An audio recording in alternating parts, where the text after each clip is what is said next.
तीसरा, तीसरे के बाद चौथा बंधन पड़ते चले जाएंगे। लेकिन सहज सहज करके अगर सतगुरु को आगे रख के मुख्य करके अपनी डोर गुरु के हाथ सौंप दोगे और अपने आप को उनकी शरणागत कर दोगे, मौज के अधीन और हुक्म के अनुसार चलना सीख जाओगे। जिसको नानक साहब ने कहा ना कि हुक्म रजाई चलना नानक लिखिया नाड़। नहीं तो कितने लाखों ग्रंथ पढ़ो, चाहे उनकी बेड़ियां पढ़ लो, गड्डियां भर लो, चाहे कितना भी तुम ज्ञान अर्जित कर लो, कितने भी धन दौलत जोड़ लो, हमारे ना सोचने से होता है, ना धन जोड़ने से होगा, ना ग्रंथों के पढ़ने से होगा, ना तीर्थों में टक्कर मारने से होगा। अरे होगा तो क्या है कि तुम्हारा मन ही तीर्थ है। इस तुम्हारे अंदर बैठा हुआ है, वो ताकत तुम्हारे अंदर छिपी हुई है और उसको खोजने का रास्ता सहज में मिलेगा सत्संग के माध्यम से। सत्संगों में जब जाएंगे बुराइयां छूटती चली जाएंगी। सत्संग से अभी मैं बताऊं कि कुछ दिन पहले सरसा से एक थानेदार साहब गए और वो जाके मुझे, आज भी हाजिर हैं वो, तो जाके कहने लगे ये महिमा बताता हूं दर्शन की, सत्संग की, मिलने की। और सत्संग कोई ग्रंथ का लेख नहीं है कि आदिकाल से जो ग्रंथ वेद में, पुराण में, कुरान में लिखे हुए तुम मंत्रों को या उनको दो या जो भी उनमें लिखी गई बातें हैं उनको याद करके तुम तिर जाओगे। नहीं, याद करने से नहीं तिरोगे, उन पर अमल करोगे तो तिरोगे।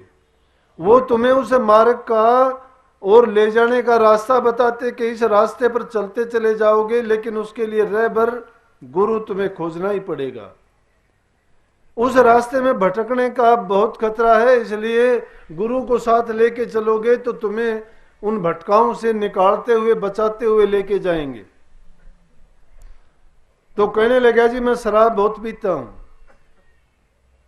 मैंने सीधे 2 हरफ में बात कही कि शराब के लिए, किसी बात के लिए मंत्र ये है कि तुम जब मन में अपना संकल्प कर लोगे बुराई का क्या छोड़ना है।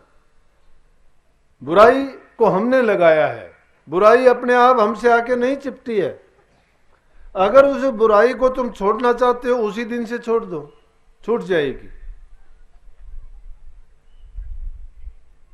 और नशा तो किसी भी चीज का हो सारे बुरे हैं। धन का नशा बुरा, हुस्न का नशा बुरा, शराब का नशा बुरा, पद का नशा बुरा, ओहदे का नशा बुरा। किसी चीज का होना ही बुरा है। यही काल का खेल है। किसी को धन का गुरूर, किसी को बल का गुरूर, किसी को पद का गुरूर। क्या है ये? नशा ही तो कर देते हैं। जिस इंसान के अंदर बल होता है, ताकत होती है, वो निर्बल को कुछ नहीं समझता, कहता है कि तू क्या है, क्या तेरी हस्ती क्या है। जिसके पास धन होता है वो निर्धन को क्या कहता है कि तुझे तो मैं नौकर भी नहीं रखना चाहता, तू मेरे सामने खड़ा नहीं हो सकता, बोल नहीं हो सकता। वो नहीं बोलता, उसका धन बोलता है। वो नहीं बोलता, उसका बल बोलता है। किसी का पद बोलता है। इंसान को इंसान नहीं समझता है। ये चीजें हैं क्या? ये नशे हैं सब के सब। शराब तो एक चंद मिनट का नशा है, उतर जाएगा। लेकिन जिनको ये नशे हैं वो नशे उससे भी ज्यादा बुरे हैं। तो थानेदार साहब कहने लगे जी मैं शराब पीता हूं। मैं कहने लगा भाई ये बुराई है, बहुत बुरी चीज है, क्योंकि इस जैसी बुरी चीज कोई नहीं। धन की बर्बादी करती है, शरीर की बर्बादी करती है, परिवार की बर्बादी करती है, समाज में तुम्हारी बेइज्जती करवाती है। नशा करने वाला शराबी आदमी का कोई भी इतबार नहीं करता, चाहे वो कितनी अच्छी बात कहे, चाहे कितनी ज्ञान की बात कहे, कितनी समझ की बात कहे। उसको कोई क्या कहेंगे कि इसकी बात का क्या, ये शराबी आदमी क्या का क्या कह देगा। ऐसे ऐसे हमने घर देखे जिन बड़े बड़े भूमिपति थे, बड़े बड़े राजे महाराजे थे, बड़ी बड़ी धन दौलत के मालिक थे, लेकिन कहाँ गया कि शराब और दूसरे नशे और विषयों में पड़ के उन्होंने ऐसी बर्बादी की कि ना उनका घर रहा, ना बार रहा, ना धन रही, ना दौलत रही, और आखिर में उनको वो दिन देखना पड़ा कि किसी से मांग मांग के टुकड़ा खा के गुजारा करना पड़ा। किसने बनाया उसको ऐसा? उसकी आदत ने बनाया। आदत किसको पड़ी? उसकी इंद्रियों को पड़ी। इंद्रियों को किसने सिखाया? मन ने सिखाया। अगर मन पर बुद्धि का राज होता, अगर वो अपने से मजबूत आदमी को, बलवान आदमी को अपनी मन बुद्धि सौंप देता, और उसमें बलवान कौन है? गुरु से बढ़ के कोई बलवान नहीं है।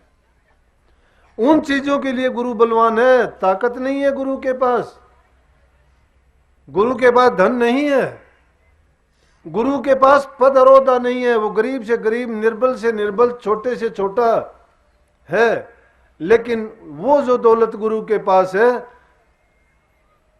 वही हमारे जीवन को बचाने वाला, राह देने वाला, जन्म मरण से छुटकारा देने वाला है। लेकिन हम तो चाहते हैं कि हम सुख चाहते हैं, छोड़ना नहीं चाहते, सुख चाहते, सुख मिल जाए। अरे सुख के दूसरी तरफ भी तो देखो कि सुख के पीछे क्या लगा हुआ है, उसका परिणाम क्या है सुख का। दिन उदय होगा तो अस्त जरूर होगा, पैदा हुए हो तो मृत्यु जरूर आएगी। अगर लाभ चाहते हो तो हानि के लिए भी तैयार रहो।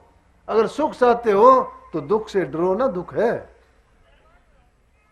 चंद कदम पीछे ही दुख है। लेकिन प्रभु की भक्ति में कोई दुख नहीं है, कहीं भी कोई दुख नहीं है, किसी प्रकार की हानि नहीं। ना चोर उसको चुरा सकता है, ना उस पर किसी का दूसरा आदमी अपना हक जता सकता है। वो सिर्फ तुम्हारे काम आने वाली चीज है। लेकिन इंसान क्या सोचता है? सोचता है कि मैं जो करता हूं शायद मैं ही करता हूं, करता हम नहीं है, करता और ही कोई। ब्रह्मा विष्णु महेश भी करता नहीं है, करता हम खुद हैं। लेकिन अपनी अकल, अपनी बुद्धि, अपनी चतुराई से करते हैं तो हम भूल में। इसलिए अपनी चीज किसी बलवान को, ताकतवर को सौंप देते हैं, और वो ताकतवर है गुरु। गुरु को सौंप देते हैं, वो हमें इन भटकाओं से बचाते हैं, इन समस्याओं से निकालते हैं, और सही स्वरूप दर्शा के जीवन की असली राह दिखाते हैं। जब अंदर में जाओगे, अंदर में प्रवेश करोगे, ये पर्दे खुलते चले जाएंगे, भरम मिटते चले जाएंगे। इसलिए करनी बड़ी है। करनी कब कर सकोगे? जब तुम अच्छे कर्मों में लगोगे। बुरे कर्म का परिणाम तो बुरा अपने आप ही होगा। इसीलिए महापुरुषों ने कहा कि सुख और दुख में एक जैसा जो बरतता है, समभाव जिसमें आ जाता है। समभाव का मतलब क्या है? कि ना वो सुख में सुखी होता है, ना दुख में दुखी होता है, क्योंकि वो जानता है कि सुख अगर आया है तो दुख भी आएगा, दुख आया है तो दुख भी चला जाएगा। लेकिन जो सुख की चाहना करते हैं उनको फिर दुख से नफरत होती है, इसलिए दुख की शिकायत करते हैं। कई लोग आते हैं, कहते हैं जी मुझे ये दुख है, मुझे वो दुख है। मैं कहता हूं बचपन में जो आपको खुशियां थी, आनंद था, जवानी में उससे भी ज्यादा आपको मिली। जब वो खुशियां थी, आनंद था, शांति थी, संतोष था, तब आपने कभी शिकायत नहीं की। लेकिन अब जब बुढ़ापे में ये थोड़े से दुख ने दस्तक दी, कोई कहता है पैरों में तकलीफ है, कोई कहता है आंखों में तकलीफ है, कोई कुछ कहता है, कोई कुछ कहता है। एक चीज ये जो बनी है और पता है कि वो अपने अंत की ओर जा रही है, तो वो चीजें जवाब भी देंगी, शिकायत करने से फायदा नहीं है। लेकिन महापुरुष तुम्हें चेताते हैं कि बचना चाहते हो। अरे इंसान का जीवन जो मिला था वो इसलिए नहीं मिला था, इसलिए नहीं मिला था, और इसलिए मिला था कि तुम प्रभु की भक्ति करो। संसार के विषय वासनाओं में पड़ के इस जीवन को बर्बाद करते हैं और फिर चाहते हैं कि हमारा अच्छा हो। अच्छा नहीं हो सकता। बुराई को जिस दिन से छोड़ दोगे उसी दिन से छूट जाएगी। तो मैं सत्संग की बात आपको कह रहा था कि सत्संग का लाभ, वो थानेदार साहब आए और उन्होंने कहा कि अच्छा जी आप कहते हो मैं आइंदा के लिए शराब नहीं पीऊंगा।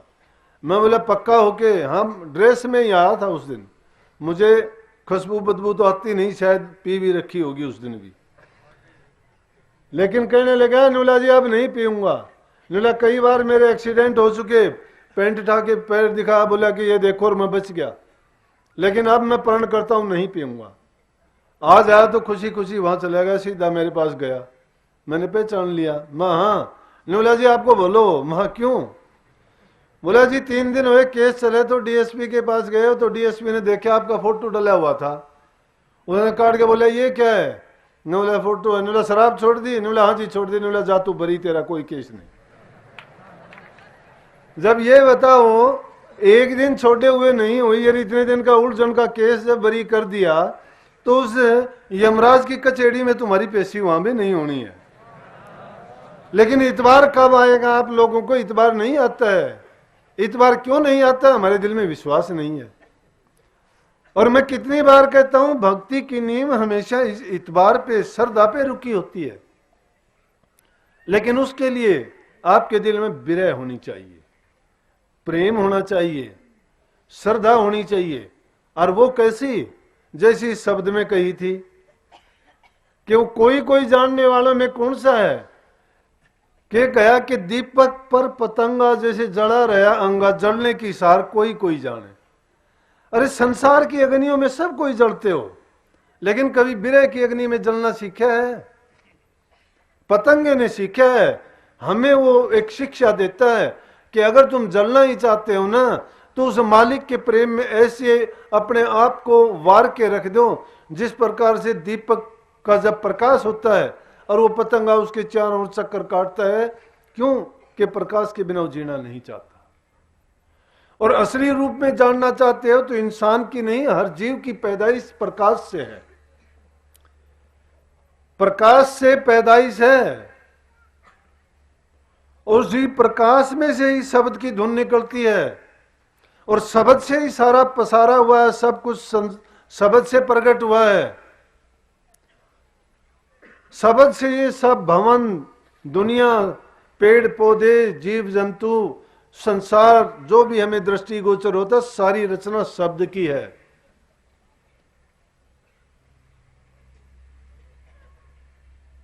तो शब्द कहां से प्रकट हुआ? प्रकाश से प्रकट हुआ। और उसको पलटू साहब ने क्या कहा? पलटू साहब कहते हैं कि उल्टा कुआ गिगन में तिस में जले चिराग। अब ये बात तुम्हारी पुष्ट हो जाएगी कि ये पैदाइश कहां से हुई शब्द की? प्रकाश से। प्रकाश से शब्द निकला, शब्द से सारी रचना हुई। उल्टा कुआ गिगन में तिस में जले चिराग, तिस में जले चिराग बिन रोगन बिन बाती। उसमें ना तेल है ना बाती है, बिना उसके जलता है। और कैसे जलता है? कोई जलाने वाला नहीं है। वहां अंधेरा नहीं होता है कि जलाने की जरूरत पड़े, या वहां दिन नहीं निकलता है कि उसको बंद करने की जरूरत पड़े। जलता है 6 ऋतु 12 मास, जले दिन राती। निक से एक आवाज चिराग की ज्योति माही, गुरमुख सुनता और कोई सुनता नहीं। पलटू जो कोई सुने तिसके ऊंचे भाग, उल्टा कुआ गिगन में तिस में जले चिराग। ये मैंने चिराग की तो बात क्यों कही कि प्रकाश ही हमारा जीवन है। लेकिन उसी प्रकाश का आशिक कौन है? पतंगा। उसको उस प्रकाश से इतनी लगन है कि अपनी परवाह नहीं करता। जो अपना तन मन इस प्रकार से सौंप देता है जिस प्रकार से सती स्त्री अपने पति के विरह में पागल होती है। जब उसका पति संसार से चला जाता है, उसके प्राण जब चले जाते हैं, वो चोला छोड़ देता है, तो वो सोचती है कि मेरा संसार उजड़ गया, मेरा संसार में क्या जीना है। क्योंकि वो पति को पति नहीं, पति को सब कुछ मानती है, पति को परमात्मा मानती है, पति को जीवन मानती है, पति को जीवन का आधार मानती है। और उसके बिना जीवन में रूखापन, सूखापन, और उसके बिना जीवन की कल्पना ही नहीं मानती। और इसीलिए अपने पति के साथ वो जिंदा जल जाना चाहती है। जब हमारी लो भी ऐसी सतगुरु के साथ, ऐसी प्रीति उस मालिक के साथ जुड़ जाएगी, तब हमें संसार के रस फीके लगने लग जाएंगे। जब ऊ रस पावा तो ई रस नहीं भावा। जब हमें वो शब्द का रस मिल जाएगा तो इस संसार के रसों का आनंद हमें नहीं सुहाएगा, अच्छा नहीं लगेगा। तो पतंगा क्या करता है, जो ही दीपक जलते हैं पतंगा उसके चारों तरफ घूमता रहता है, घूमता रहता है, और इतना करीब चला जाता है कि उसको उसकी ताप जलाने लगती है।